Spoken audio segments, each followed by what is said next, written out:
That I'm back. All right, this is gonna be just like a follow-up. I did a little intro of this interview the other day of how she was naming all these names. This lady, Lindy Li, interview with Shawn Ryan. If you didn't, yeah, the tires on that video was bald, man. It had no type of traction. But anyway, it's cool. Watch this video. If you don't know, Lindy Li used to be part of the finance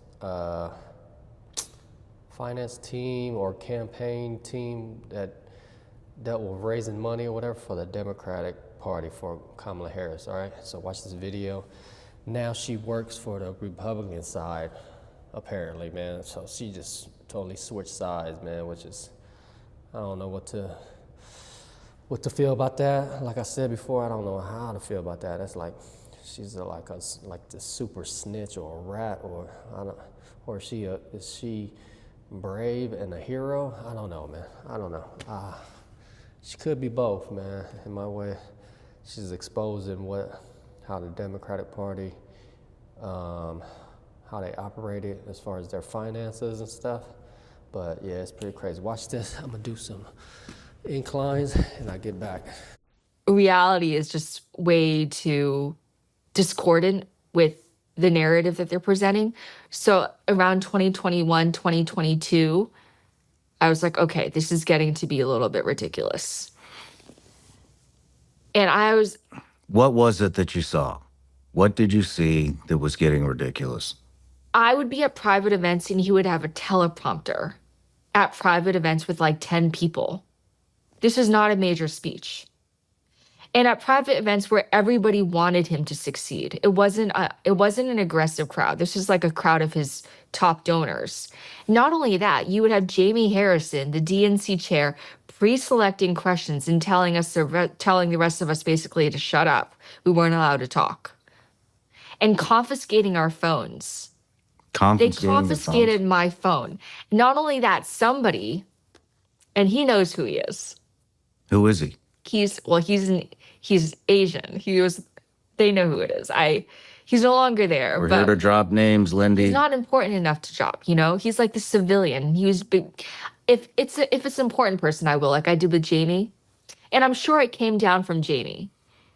He specifically asked me never to tweet anything about any of these events, never to post any pictures, never to post any Instagram stories. I had posted an Instagram story from a dinner with Biden. He pulled me aside very angrily and told me to take it down. It wasn't even a video, it was a picture. That's how tightly wound the operation got to be. Why did they prop him up? Why was it him? Because the alternative for them was so dire. The alternative for them would have been Kamala Harris, and they thought she was such a shitty candidate that they had to prop him up. And so it's just so ironic to me that within days she became the second coming of Jesus. Like everyone thought they didn't hate her. They just thought so little of her. Do you understand? Like they just didn't think she was capable of, litigating a campaign. And they were right. But, and none of the other candidates would have been. The thing about that, and I know... Was it Tulsi? Tulsi by that time had gone off the reservation. She wasn't, to her credit, she left knowing that the entire thing was rotten. She left. That was good. Good on her. But people wanted to run against Biden, and they're not going to tell you publicly, but I'm going to tell you right now. They commissioned polls because they wanted to run against Biden, but given his name ID, no one could beat him. So pre-debate Biden was still stronger than Shapiro, still stronger than Newsom, Whitmer, Harris, Buttigieg, right? So if they could have, they would have, but they couldn't. And the only dude who actually did, Dean Phillips, was a total loser, and no one knew who he was. He had zero name ID. But let me tell you, amongst the donor class, no one wanted a second Biden term. Nobody did. And so Jeff Katzenberg, the DreamWorks dude, he was the architect behind everything. He would invite top donors to the Oval Office and do tours and not ask for money in the White House. But the undertone was so abundantly clear. Like, come on, like, why do you think you're invited? And everyone who was invited on these tours was expected to write the max check, which is like $938,000. That's the FEC limit. One person can give $938,000. But that's the limit for the campaign. But all bets are off for the super PAC. You can give as much as you want. So back to what was it that, I mean, was it one event that you witnessed that you realized, and I think you said 2022 is when you started to see Late 2021, 2022. Things became like undeniable in 2023. And that's actually when I started leaking to the press. This is the first time I said that. But yeah, I started leaking to the press, and you will see some of my background quotes in articles with a political reporter named Holly Otterbein. I basically said, this is crazy. This is nuts. He's not in any shape or form capable. I mean, what was it though? I mean, we saw him falling down the steps of Air Force beyond One. We that, saw him he fall off couldn't- his bike. We saw him go past Secret Service or the Marines or whatever, or just like, oh, I forgot the White House doors over here, and just kept walking. And how he fell up the steps. Yeah. You saw that? But I was raising the red flag before all of that because of his inability to formulate thoughts. And also, Wow. Holy moly. Is she a mole? Mo Lee, last name Lee. Yeah, that holy moly. Anyway, man, I needed some fresh air after that. So what do you get from this, man? Very revealing. Can she be trusted? Is she telling the truth? Is she credible? Former Democrat, pretty close to the administration, in charge of the campaign fundraising, financial department, or whatever you want to call it. She was there, right?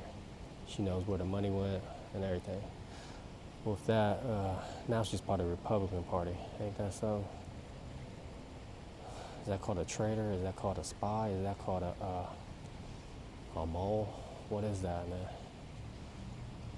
Kind of fishy, but let's just say it's all true, right? Let's use some common sense, man, and some logic. What does that tell you? Corruption. Okay. How sad is that, man? Biden don't even know what's going on. His health has been deteriorating for the past few years, right? Maybe the whole administration, who knows, I think.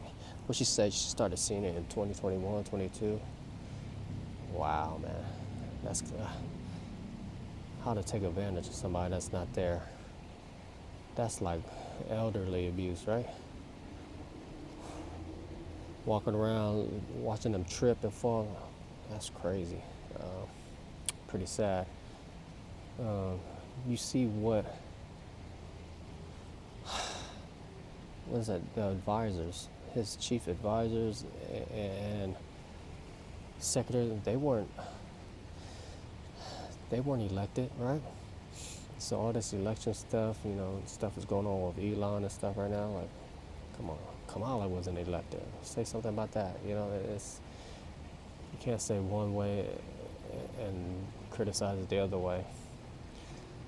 Just outside person looking in, man. Just use some common sense. I see what I see, and it's very revealing. She's telling all, like, yeah, the full interview with Shawn Ryan's show. Go check it out. It's probably close to 2 hours long interview, but she reveals a lot, man. What else does it reveal? I'm just going back. I just saw it, so I'm just going back in my head, unedited right now. Yeah, the donors. They're like, what the hell you doing with our money, man? Like, they seen it too, but they went to extreme lengths to prop up Joe Biden at the time, knowing his head ain't there to try to make him president. And then there'll be people pulling the strings. Barack Obama, we all knew he was pulling some strings. We all knew this, but Lindy Li is going into detail about it. Very revealing. The donors, billion dollar donors for the Democratic Party, they knew, like, what are y'all doing? Basically, there were no other better candidates, right? Kamala, they didn't want her in. They didn't want nobody in, so they had to prop up Joe Biden. Oh man, I feel that's not the way to go out, man. He don't know what the hell he's doing. Falling upstairs. You've seen the video. Crazy, huh?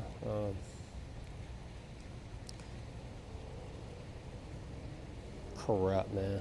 We all knew it was corrupt, but this time around, I think a lot of stuff is being revealed, man. More people are waking up. See, they're exposing themselves, man, on both sides, right? Not just one side, but mostly the Democratic side, man. Just paying attention, that's what I saw, you know. Yeah. Crazy, man. How you pulling strings on old Biden? Whatever he did in the past or whatever, he's old, man. Let him go, man. Don't force him to do this. But anyway, man, drink your water. Get in the gym. Do some cardio. Lose the weight. Drink water, man. No more sugar. Let's get fit. And yeah, that's it, man. The truth of the matter is that for the past 4 years, the White House has been run by his senior advisors and Jill Biden. Mm-hmm. We'll get to that. But And I will name the senior advisors. But we will get to that. But I mean, did you have a lot of personal interaction with him while he was in? And that's why it was so hard, because Shawn, please don't judge me, but I'm here to be honest, and I loved the man. I still do, because he was so kind to me. And I want to make it very clear this is not personal for me right now. This is our country. And the American people, it's so ironic that people are now blasting Elon for not being elected. But you know who else wasn't elected? The senior advisors who were running our country for the past 4 years while our president was just not present. Mm-hmm.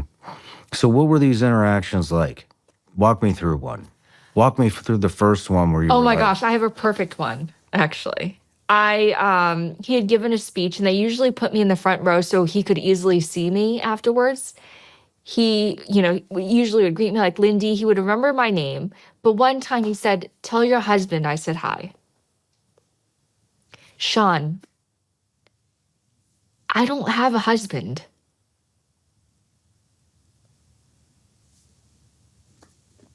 I just remember,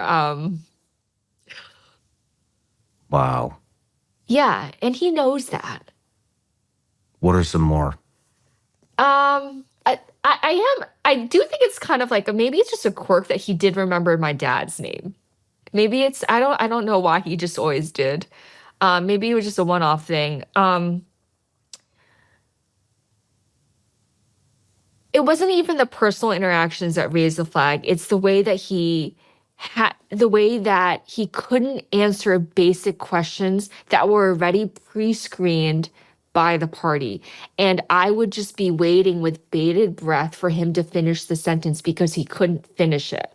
Like matters of basic American policy and how, for example, he would shit on our allies at private events. Like he called our ally Japan xenophobic. Japan is a critical ally. Mm-hmm. FYI, like in case you didn't know. This is an American president vilifying our ally just offhandedly because he forgot or whatever that you weren't supposed to do that. These are just like basic things you shouldn't be doing. Like, right? It's just he just didn't have it together. And were you part of the prep team? no, I'm not. I'm proudly not part of the prep team because they fail the country. And they would run him through these questions, I'm sure, time and time again before he actually gives a speech or has an event, correct?